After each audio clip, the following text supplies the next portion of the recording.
बीज राख फल भोगवे, जो किसान जग माहि। त्यों चक्री सुख में मुगन, धर्म विसारे नाहि।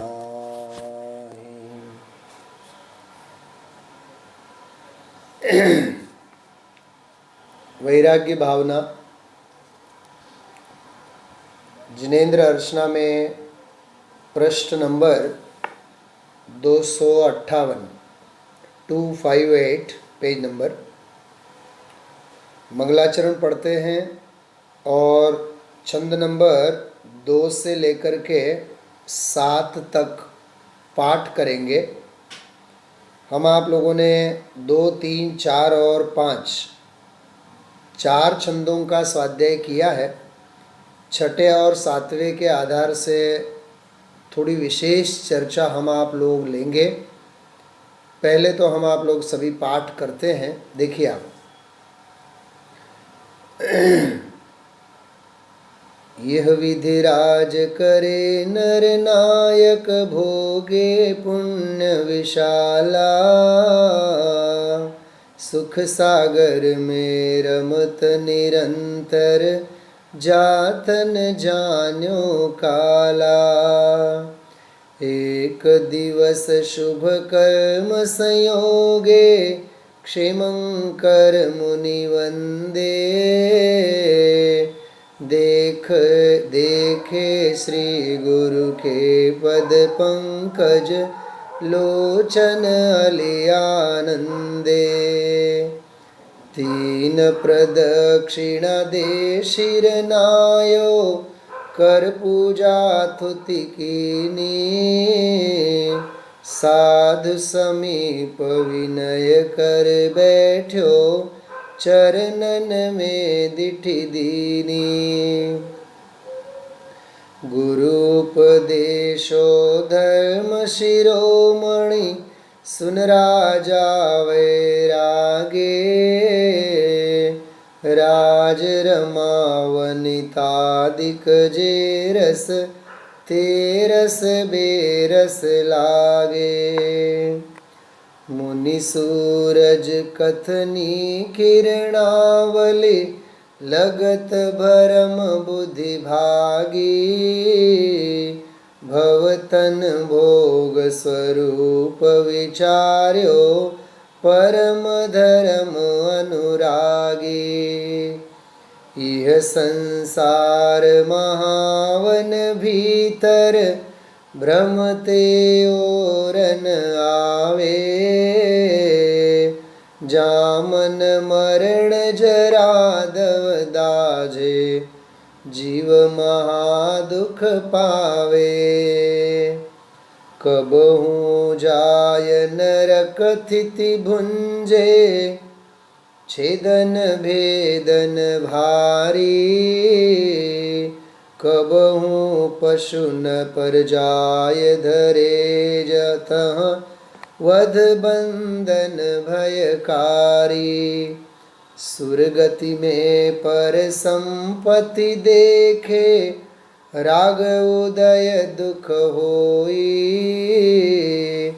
मानुष योनि अनेक विपत्तिमय, सर्व सुखी नहीं कोई। इष्ट वियोगी विलखे, कोई अनिष्ट संयोगी। कोई दीन दरिद्री विगुचे, कोई तन के रोगी। किस ही घर कलिहारी नारी, कैवेरी सम भाई। किस ही के दुख बाहिर दिखे, किस ही उर दुचिताई। कोई पुत्र बिना नित झूरे, होय मरे तब रोवे। खोटी संतति सो दुख उपजे, क्यों प्राणी सुख सोवे। पुण्य उदय जिनके तिनके भी, नाहि सदा सुख साता। यह जगवास जथारथ देखे, सब दीखे दुख दाता। सब दीखे दुख दाता। देखिए, बड़ी मुश्किल से 4.5-5 मिनट लग गए हम आप लोगों को पूरे 6-7 चंदों का पाठ करने के लिए। महा सौभाग्य है हम आप लोगों का। आज तो शनिवार है, बराबर। आज हम आप लोगों ने क्रम नियमित पर्याय, क्रमबद्ध पर्याय सिद्धांत के ऊपर मध्याह्न में विशेष कक्षा ली थी, विशेष स्वाध्याय लिया था। YouTube चैनल के ऊपर वो स्वाध्याय अपलोड किया गया है। आप लोग जिन्होंने नहीं सुना हो वे सुन सकते हैं। ये लगातार 20-22 दिन तक अपना स्वाध्याय चलेगा। दूसरी बात, कल रविवार है तो कल अपना क्रम नियमित पर्याय का स्वाध्याय नहीं हो पाएगा। सोमवार से हम आप लोग बराबर 4 से 5 रेगुलर करेंगे। ओके, सोमवार को मैं प्रातःकाल आप लोगों को सूचना ज़रूर दूंगा। देखिए, मैं सोमवार के रात्रि के स्वाध्याय में ये वज्रनाभि चक्रवर्ती कौन थे उनके बारे में थोड़ा सा ऐतिहासिक परिचय आपको दूंगा, बराबर। वज्रनाभि चक्रवर्ती के संदर्भ में विशेष परिचय हम आप लोग सोमवार को प्राप्त करेंगे, बराबर। तो कल का दिन है आप लोगों के पास, तो आप लोग भी खोजिएगा ये वज्रनाभि चक्रवर्ती कौन सा जीव है। हाँ, शलाका पुरुषों में कहीं कोई 24 तीर्थंकरों में इस नाम के कोई चक्रवर्ती, कोई तीर्थंकर का पूर्व भव ढूंढना आप लोग। 2 दिन है आप लोगों के पास, रवि और सोम। मैं रहस्य खोलूंगा सोमवार को, अभी नहीं, बराबर। खैर, देखिए, मूल बात करते हैं। वज्रनाभि चक्रवर्ती का यह वैराग्य भावना मैं कई बार बोल चुका हूँ। चक्रवर्तियों का राग हमारे लिए आदर्श नहीं होता है, चक्रवर्तियों का वैराग्य हमारे लिए आदर्श होता है। क्या कहा? हाँ, चक्रवर्ती के राग में उनका दिग्विजय समाहित है। समझ में आ रही बात? चक्रवर्ती के राग में उनका दिग्विजय अंतर्गर्भित है और उनके वैराग्य में इंद्रिय जय अंतर्गर्भित है।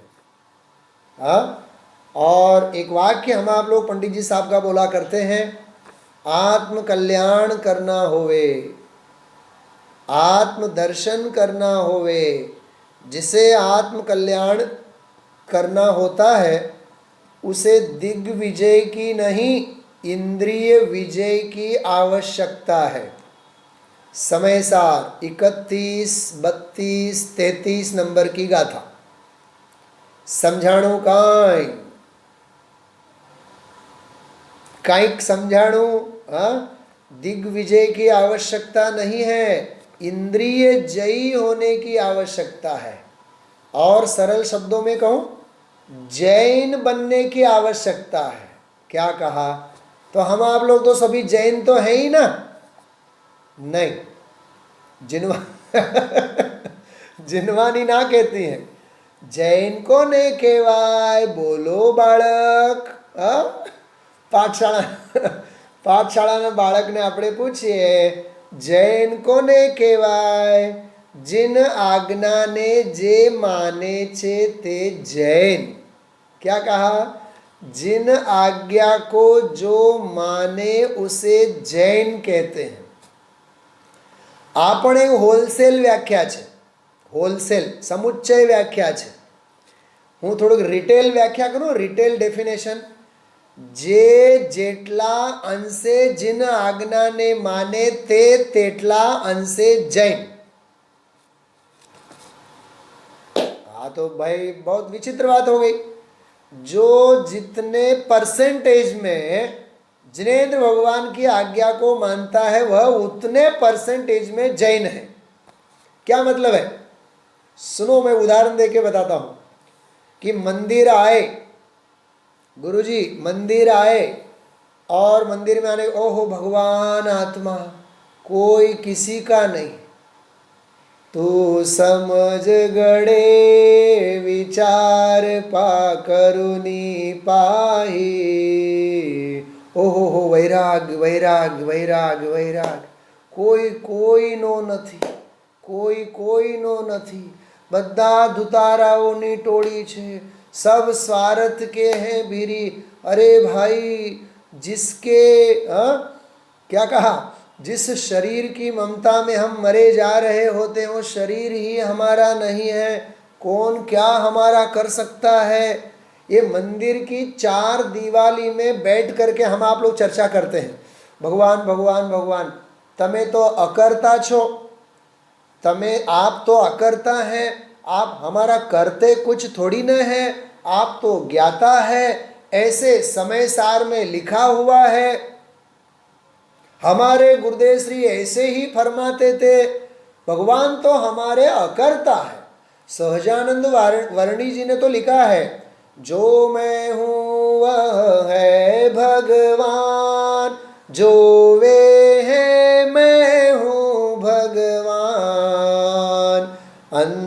अंतर क्या, ये कोई अंदर में भेद ही नहीं है, अंतर भेद कछु भी नाही, भेद गिने संसार, कुछ अंतर नहीं है। ओहो मैं भी अरहंत जैसा हूँ, जे जान तो अरहंत ने द्रव गुण ने पर्याय पणे, ते जीव जाने आत्म ने तसु मोह पामे लय करे, ते थीन करवो राग जरिए। आहा हा हा, क्यांय राग नहीं करवानो, क्यांय राग नहीं करवानो। अने स्वाध्याय भवननी बहार गया बाद,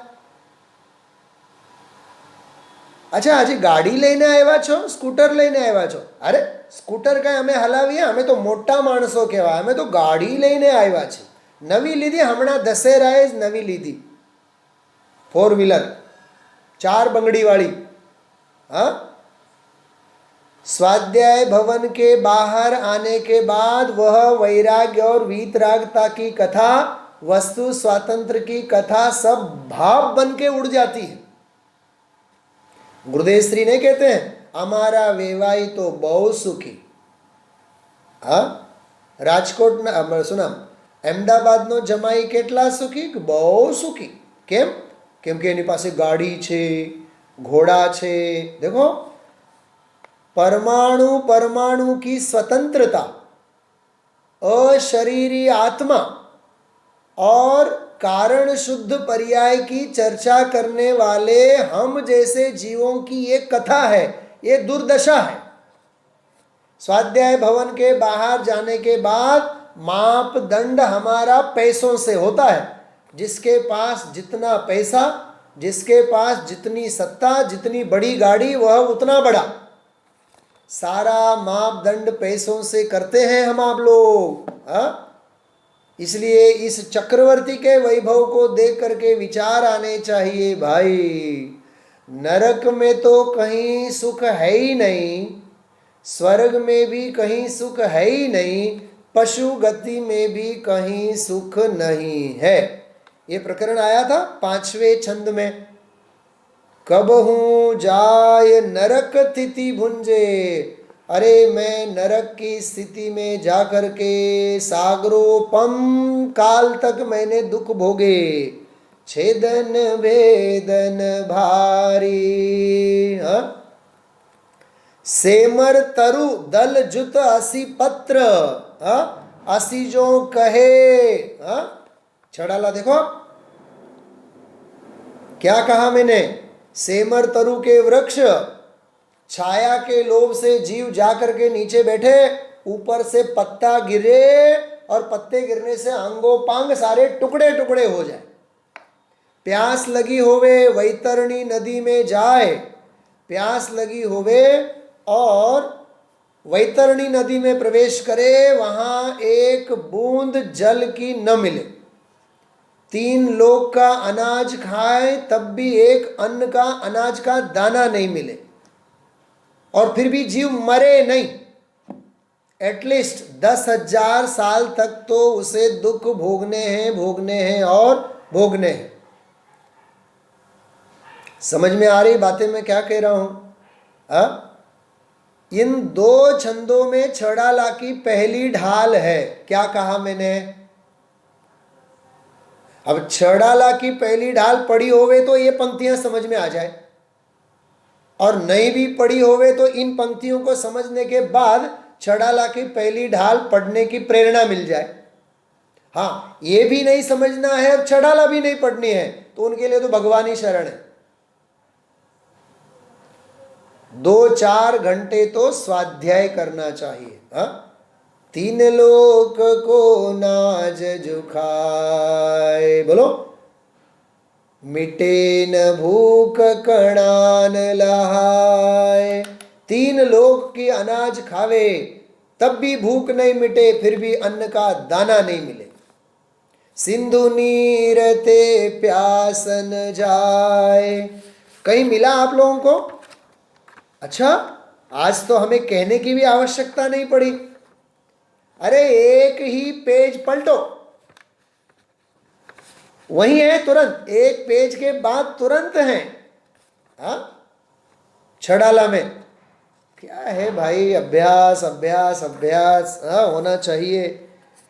नरक गति के दुखों का देखो, ताहा भूमि पर सत दुख ईसो, बिच्छू सहस डसे नहीं तिसो। गुरुदेव श्री ने इस पंक्ति का अर्थ बहुत बढ़िया किया। तो हजारों बिच्छू डसे नहीं, इतनी पीड़ा तो नरक गति की भूमि को स्पर्श करते ही होता है। ये तो एक रूपक है। गुरुदेव श्री बोलते ये तो एक रूपक है। ऐसे तो असंख्यात बिच्छू भी डस जाए ना तब भी पीड़ा नहीं हो, इतनी पीड़ा तो वहां होती है नरक में। तहाँ राध शोणित वाहिनी, क्रमिकुल कलित देह दाहिनी, सेमर तरु दल जुत असि पत्र, असि जो देह विदारे तत्र, मेरु समान लोह गली जाए। बोलो, सुमेरु पर्वत जैसा, तो 1,00,000 योजन प्रमाण सुमेरु पर्वत जैसा लोहे का गोला भी पिघल जाए, इतनी तो गर्मी होती है। मेरु समान लोह गली जाए, ऐसी शीत उष्णता थाय, तिल तिल करे देह के खंड, असुर भिड़ावे दुष्ट प्रचंड, सिंधु नीर ते प्यास न जाए, तो पण एकन बूंद लहाय, 3 लोक को नाज जुखाए, मिटे न भूख कणान लहाय। ए दुख बहु सागर लो सहे, कई कई कई कई सागरों तक यह जीव ऐसी नरक की पीड़ा भोगता है। कर्म जोग ते नर गति लहे, नरक के दुखों को भोग भोग करके कर्म योग से, महापुण्य के उदय से इस जीव को मनुष्य गति मिलती है। क्या कहा? देखो, छड़ाला में मालूम क्या क्रम है? पहले तिर्यंच गति, एक श्वास में 8-10 बार तिर्यंच गति, फिर विकलत्रय, असंगी, संगी वगैरह पर्याय सब तिर्यंच गति, उसके बाद नरक गति, उसके बाद मनुष्य गति, उसके बाद देव गति। 4 गतियों का क्रम है। ये जैसे विषय अपना पूरा होगा ना, तो आज मुझे एक 2 पर विचार आया कि 6 दिन 6 ढालों के ऊपर स्वाध्याय लेंगे अपन। एक दिन पूरा पहली ढाल के ऊपर, दूसरे दिन पूरा दूसरी ढाल के ऊपर, 6 दिन 6 ढालों के ऊपर स्वाध्याय, पूरी विषय वस्तु, 6 ढालों की विषय वस्तु, पूरी उसकी गहराई देखेंगे अपन लोग। आप लोग आएंगे तो देखेंगे, नहीं तो फिर क्या देखेंगे। 6 दिन में पूरी की पूरी 6 ढाला, एक एक ढाल, फिर विस्तार से जब करेंगे, लेकिन पूरे 14-15 छंदों की विषय वस्तु क्या है सोमवार से शनिवार तक। सोमवार को अनंत दुखों से कथा प्रारंभ करेंगे, शनिवार को अनंत सुख में जाकर के पूरा करेंगे। क्या कहा? हाँ, फिर नीचे नहीं उतरना है, याद रखना। लेकिन वो कौन सा धन्य सोमवार होगा, कौन सा वह सप्ताह होगा जिस सप्ताह हम आप लोग छड़ाला की चर्चा करेंगे, वो तो भवितव्य के गर्भ में है, अभी नहीं।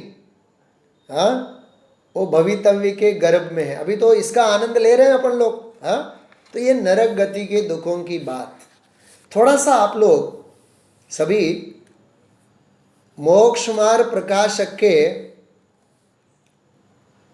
तीसरे अध्याय के आधार से दुखों का वर्णन पढ़ना, मोक्ष मार्ग प्रकाशक में। हाँ, चारों गतियों के दुख कैसे हैं, और थोड़ा सा रत्नकर्ण श्रावकाचार में से भी पढ़ना, चारों गति के दुखों का वर्णन। मैं सोमवार को इस विषय को थोड़ा सा लूंगा, चारों गति के दुखों का। अभी तो केवल इतनी यहाँ छोटी सी चर्चा अपन लेते हैं। तो यहाँ कहा तीनों गतियों में मुझे कहीं भी सुख नहीं मिला। ये कौन सोच रहे हैं? बोलो तो 4-5 में प्रश्न पूछता हूं, ये कौन सोच रहे हैं ऐसा? बोलो, आप या मैं? ये चिंतन किसका है? वज्रनाभि चक्रवर्ती का। वज्रनाभि चक्रवर्ती का ऐसा चिंतन। कहां बैठा हुआ है वो जीव? इमेजिन करो, इमेजिन करो, इमेजिन करो, कहां बैठा हुआ है? क्षेमंकर मुनि भगवंतों के चरणों में। एक और बात सुनना, उसे महल में नहीं मिला जो जंगल में मिला, राजमहल में नहीं मिला, सोने की चमची से, चांदी की थाली में वो जो 360 दिन के बाद वाला जो खीर खाता था, ऐसे राज वैभव और राजभोग में नहीं मिला। क्योंकि राज वैभव और राजपाट में राग की दुर्गंध नहीं आएगी तो क्या आएगी? और मुनि भगवंतों के चरणों में वैराग्य की सुगंध नहीं आएगी तो क्या आएगी? जंगल में मुनिराज अहो, ऐसे रोमांच होता है। जंगल में मुनिराज अहो, मंगल स्वरूप निज ध्यावे। हाँ, देख समीप, क्या क्या गजब की बात है। हाँ, बहुत अद्भुत बात है। बैठ समीप संत चरणों में, पशु भी वैर भुलावे। अरे पशु भी वैर को भुला देते हैं। हाँ, सिंहण का बच्चा गाय के थन में अपना मुंह डाले और गाय का बछड़ा सिंहण का दूध पीवे, और यहां पंचम काल में दो मुमुक्षु साथ में नहीं बैठ सकते हैं। बोलो, और वह धन्य समो शरण। अरे धन्य मुनि भगवंतों के चरण, जहां उनके वैराग्य को देख करके दुनिया के क्रूर पशु भी वैर झेर के परिणामों को भूल जाते हैं। धन्य है वह वीतरागता, धन्य है वह मुनि दशा। समझाणु काय। क्या क्या गजब की बात है। तो ये चक्रवर्ती क्षेमंकर मुनिराज के चरणों में बैठा हुआ है। कल जो स्वाध्याय में नहीं होंगे, मैंने कहा था मुनिराज का नाम क्या है?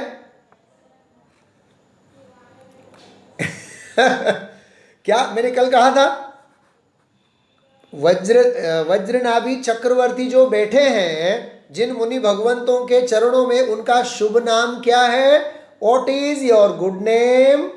इंग्लिश में पूछते हैं ना, what was the good name of मुनिराज? हाँ, उन मुनिराजों का शुभ नाम क्या था? तो क्षेमंकर, क्षेम करने वाले, जिनके चरणों में बैठते ही से सामने वाले जीव का क्षेम हो जाए, कल्याण हो जाए। मैंने एक प्रश्न पूछा था आपको, दिन में हम आप लोगों को 50 लोग मिलते हैं, 100 लोग मिलते हैं, 100 में क्षेमंकर कितने? क्या कहा? हाँ, हमारी भलाई चाहने वाले कितने और टांग खींचने वाले कितने? टाटियां खींच हैं, टाटियां खींच। पंचम काल में उत्कर्ष सहन नहीं होता जीव को। हाँ, कल कल कहा था, आज सुबह मैंने कहा था, यह जीव दुखी है, अपने दुखों से दुखी नहीं, दूसरों के सुखों से दुखी है। कल रात में कहा था, कल रात में कहा था, वो देवगति वाला जीव, कल कहा था ना, एक देव दूसरे देवों की रिद्धि सिद्धि को देख देख करके ईर्ष्या करे, तीव्र कषाय हो जाए उसको। और सुनना, बहुत बढ़िया बात कर रहा हूं। सागरोपम वर्षों तक वह जीव विषय भोगने में इतना मस्त है, उसे अन्य की संपत्ति की तरफ नजर ही नहीं। लेकिन मरने से पहले, देह छूटने के 6 महीने पहले उसकी बुद्धि भ्रष्ट हो जाती। वो माला जैसे ही मुरझाने लगती है, वैसे वैसे उसकी बुद्धि ऐसी भ्रष्ट होती है, दूसरों की रिद्धि देख देख करके ईर्ष्या करता है। और तहते चय थावर तनु धरे, ये छड़ाला। वो वैमानिकवासी देव जो हैं, वो वैमानिकवासी देव वहां से मर करके सीधा एकेंद्रीय जीव हो जाता है। ऐसी तीव्र कषाय के परिणाम करता है वो। इसलिए ईर्ष्या से आज तक किसी की भलाई हुई नहीं और कभी 3 काल में होने वाली नहीं है। इसलिए किसी से भी कभी भी ईर्ष्या नहीं करना। क्या कहा मैंने? कभी भी किसी से भी ईर्ष्या नहीं करना, असूया नहीं करना, क्योंकि ईर्ष्या और असूया का फल कोई अच्छा आता नहीं है। मैं तो कहता हूँ, आज की सभा बड़ी अच्छी लग रही है। बम्बई से एक सभा ऐसी बैठी हुई है, सासू माँ के गोद में बहू रानी बैठी है। नहीं तो सासू माँ अपने बेटे को ही पास में बिठाती थी रोज।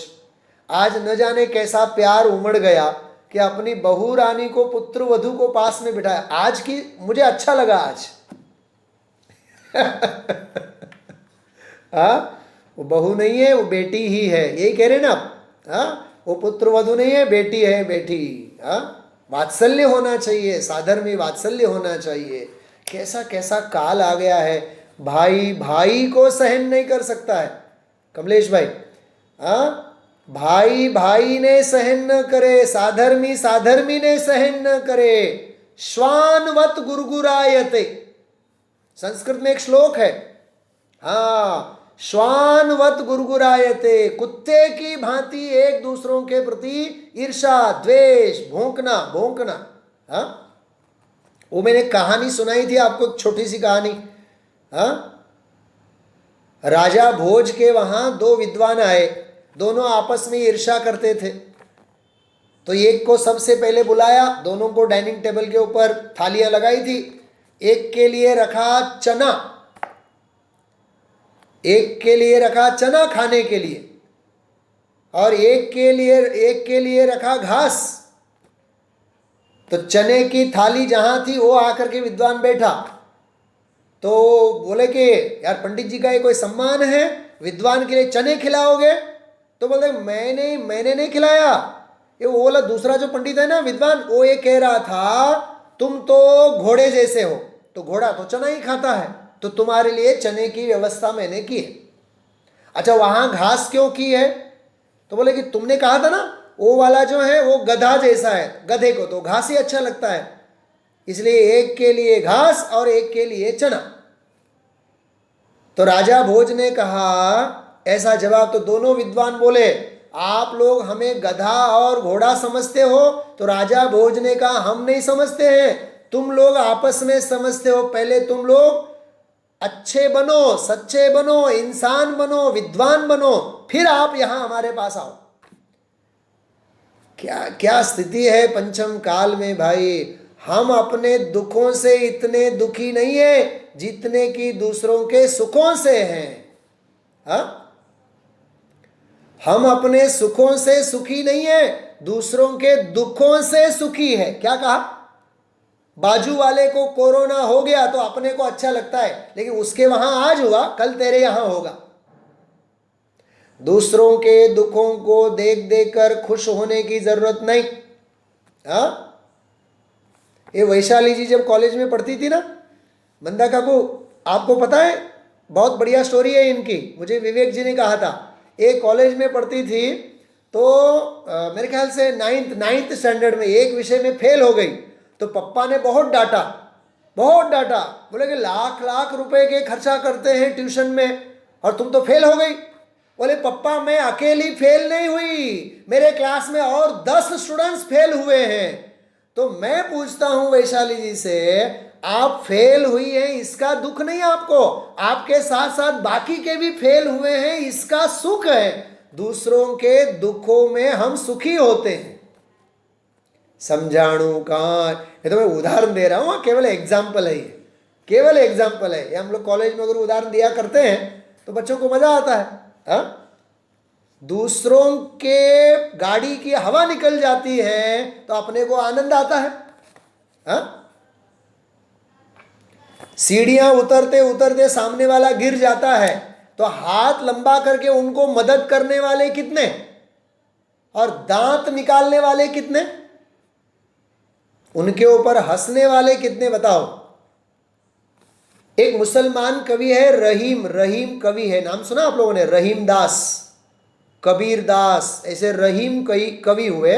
रहीम का एक छंद है बहुत बढ़िया, रहीमन निज मन की व्यथा मन में राखो जोय।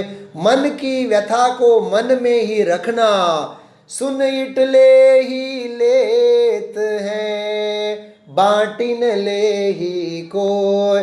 दुनिया सुन भर लेती है और मुफ्त में 100 सलाह देती है, इसलिए अपने दर्द को किसी से कहने की जरूरत मत करना। समझाए छे, मन की पीड़ा को दूसरों के सामने कहने की आवश्यकता नहीं है, नहीं तो मुफ्त की 25 सलाह अपने को मिल जाती मुफ्त में। हाँ, कोई कहने की आवश्यकता नहीं है। सहो, क्या करो? सहो और हंसो, सहो और हंसो। संत कहा ही उसे जाता है, हंसते हंसते सहे और सहते सहते हंसे, उसका नाम संत।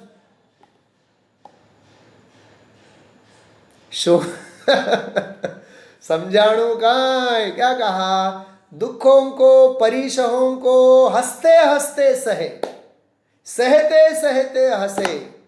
हाँ, और हम आप लोगों की कथा कैसी है? न जाने जिंदगी की हमारी हंसी कहाँ खो गई है, हंसना ही नहीं आता है, प्रसन्नता ही नहीं आती है। हाँ, दुखी दुखी दुखी, दुख ना दाड़िया दड़वाना, दुख ना दाड़िया ज दड़वाना। हाँ, આમ થયું અને ઓમ થયું। કોક વાર તો ખુશીની વાત करो, कभी तो आनंद की बात करो, प्रसन्नता की बात करो। वदनम प्रसाद सदनम, संस्कृत में ऐसा कहते हैं। क्या कहा? वदनम प्रसाद सदनम। हमारा मुखमंडल कैसा होना चाहिए? प्रसन्नता का मंदिर होना चाहिए। लेकिन हमारे चेहरे पे 12 बजे होते हैं, वो 1 बजने का नाम ही नहीं लेता है। क्या कहा? जैसे जब भी मिले जैसे ऐसा लगता है जैसे प्रार्थना सभा में जा रहे हो। हाँ, अरे खुश रहो ना, प्रसन्न रहो। तत्व की बात सुन करके भी यदि प्रसन्नता नहीं आती है तो कहां प्रसन्नता आएगी?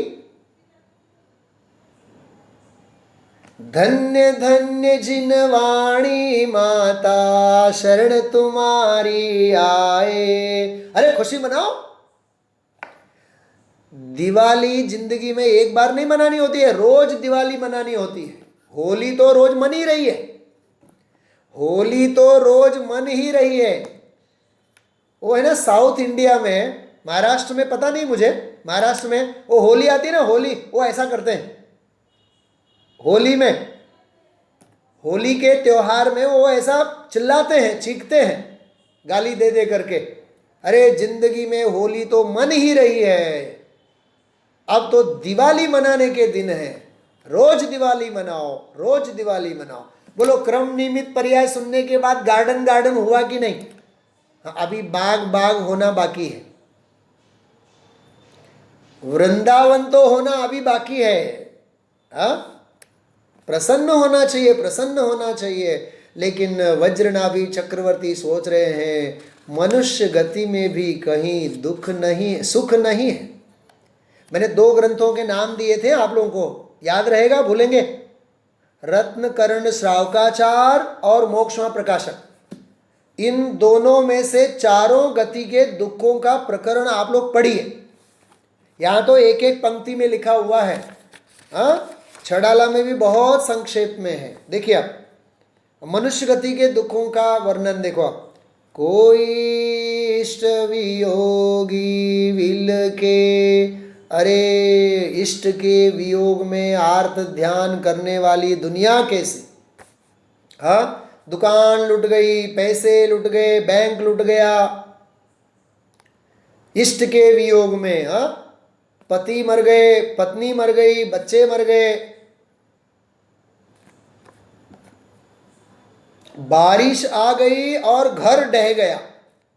बारिश आ जाती है, खेत के खेत बह जाते हैं। बोलो, हाँ, खेत के खेत बह जाती है। कितना दुख है, विचार करो आप।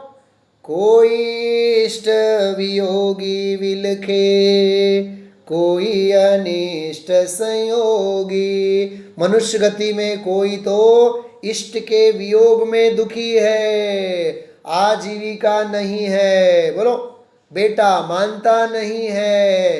हाँ, मैंने अभी कई सारी बातें कही। नौकरी चली गई, पत्नी मर गई, हाँ, परिवार वाले दूर हो गए, इष्ट का वियोग, इष्ट का वियोग। और अनिष्ट का संयोग, रोग आदि ग्रस्त हो गए, रोग से ग्रस्त हो गए, हाँ, बीमारी से ग्रस्त हो गए, पाप का उदय, असाता का उदय। हाँ, अब सोचो तो सही कैसे कैसे दुख हैं। हाँ, कोई तन रोगी, कोई मन रोगी। क्या कहा? कोई तो तन रोगी, कोई तो मन रोगी। मैं कई बार स्वाध्याय में एक बात किया करता हूं, जिसे नीचे पलोटी मार करके विनय और विनम्रता से जिनवानी सुनने की देह की स्थिति नहीं है, जिनको 30, 35, 40 साल में ही देह की ऐसी स्थिति हो गई कि कुर्सी के ऊपर बैठ बैठ करके सुनना पड़ता है। भव भव में जिनवानी की विराधना की होती है, उसका यह फल है। क्या कहा मैंने? नीचे बैठ नहीं सकते हैं क्योंकि घुटनों ने जवाब दे दिया, पैरों ने जवाब दे दिया, कमर ने जवाब दे दिया। हाँ, अरे 80-80, 90-90 साल के बुजुर्ग भी नीचे बैठ करके स्वाध्याय का लाभ लेते हैं कि नहीं, बताओ आप? हाँ, ये अभी की बात नहीं कर रहा हूं मैं, रेगुलर स्वाध्याय की बात कर रहा हूं। भव भव में जिनवानी की कहीं ना कहीं विराधना की है, इसलिए इस प्रकार का पाप का उदय है। चाह करके भी विनय का पालन कर नहीं सकते। जिनवानी को कभी भी ऊंचे आसन पे बैठ करके सुना नहीं जाता है, नीचे बैठना चाहिए। अपने से जिनवानी ऊंची होती है, गणधर की गादी ऊंची होती है, ये नियम है कि नहीं चरणानी योग का? तो अनिष्ट का संयोग, शारीरिक रोग हो गए हैं, ऐसे में आप विचार करो। हाँ, आगे देखो लिखा है, कोई इष्ट वियोगी विलखे, कोई अनिष्ट संयोगी। कोई तो अनिष्ट का संयोग हो गया। आतंकवादी आ गए, घर में मार करके चले गए। हाँ, बेटा क्रूर निकला। देखो, अपना बेटा क्रूर निकला, माँ बाप की माने ही नहीं, माँ को गाली देवे, बाप को गाली देवे। बेटी है वो गलत मार्ग में लग गई होवे, जमाई मिल गया है वो विपरीत विचारधारा का मिल गया। बोलो पाप का उदय, अनिष्ट का संयोग, अनिष्ट का संयोग। ये तो लौकिक में उदाहरण दे रहा हूं आपको। आप रत्नगण श्रावकाचार में देखना, जबरदस्त प्रकरण है, उसमें जोरदार प्रकरण है। भावना अधिकार में ध्यान वाला प्रकरण पढ़ना आप, उसमें आर्त ध्यान के भेद प्रभेदों की चर्चा जहां की है वहां बहुत जोरदार लिखा है इस प्रकरण को। कोई दीन दरिद्री विगुचे, कोई तो दीनहीन दरिद्री है, 2 समय की रोटी की व्यवस्था नहीं है। हाँ, गरीब को चिंता होती है क्या खाएं तो भूख न लगे, और अमीर को चिंता होती है कि क्या खाएं तो भूख लगे। क्या कहा मैंने? हाँ, अमीर के बच्चों को यह चिंता होती है क्या करें तो खाए, कौन सी दवा खाएं तो भूख लगे। और गरीब को चिंता किसकी होती है?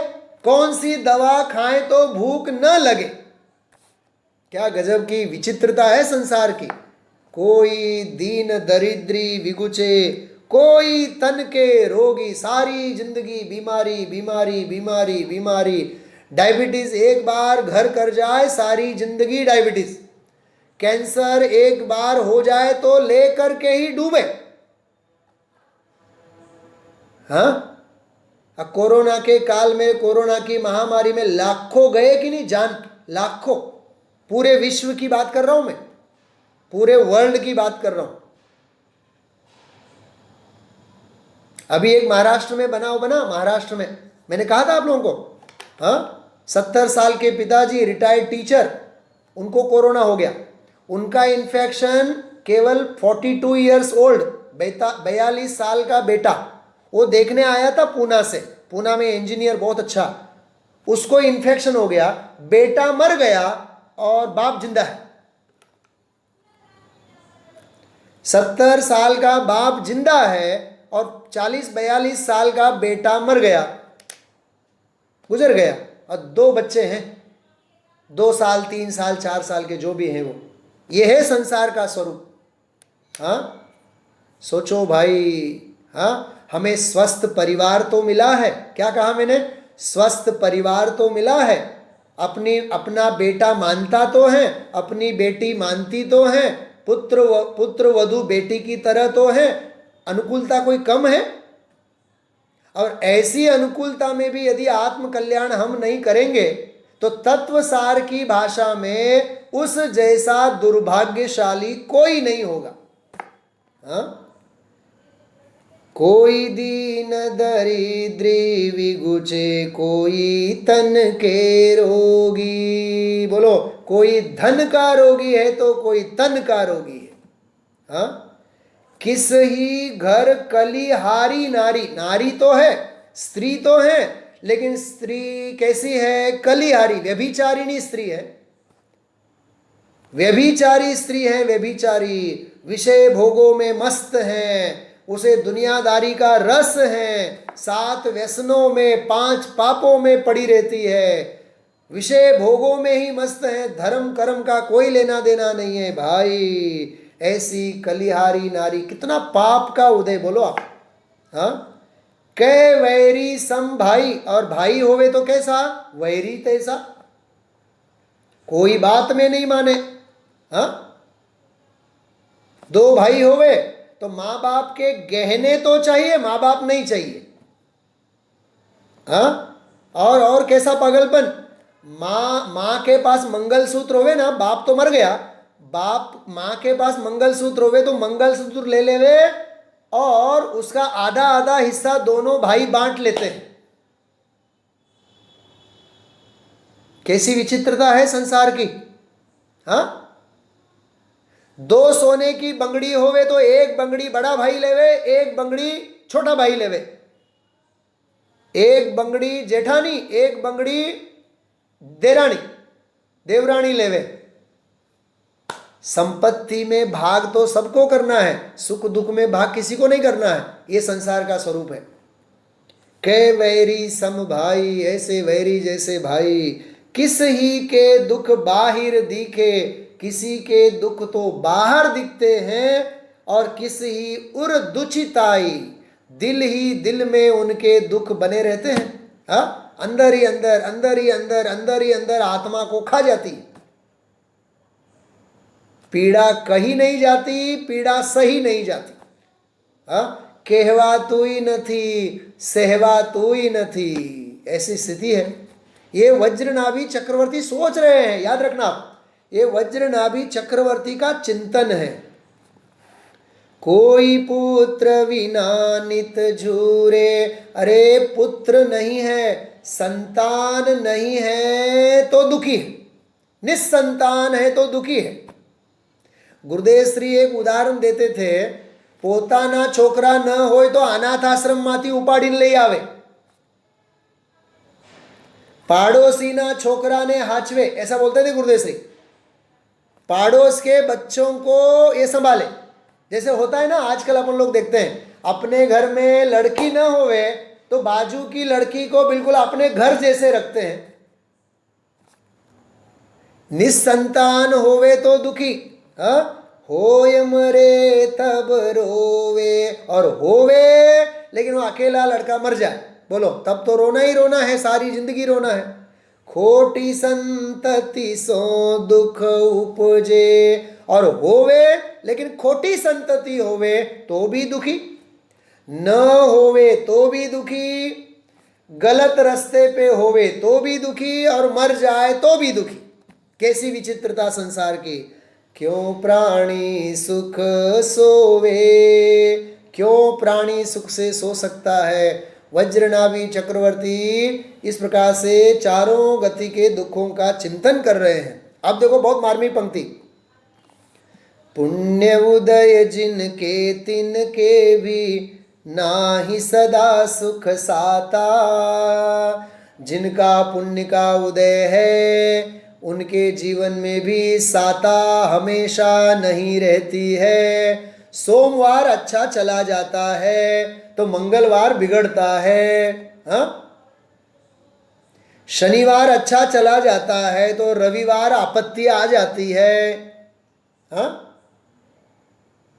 क्या कहा मैंने, हाँ?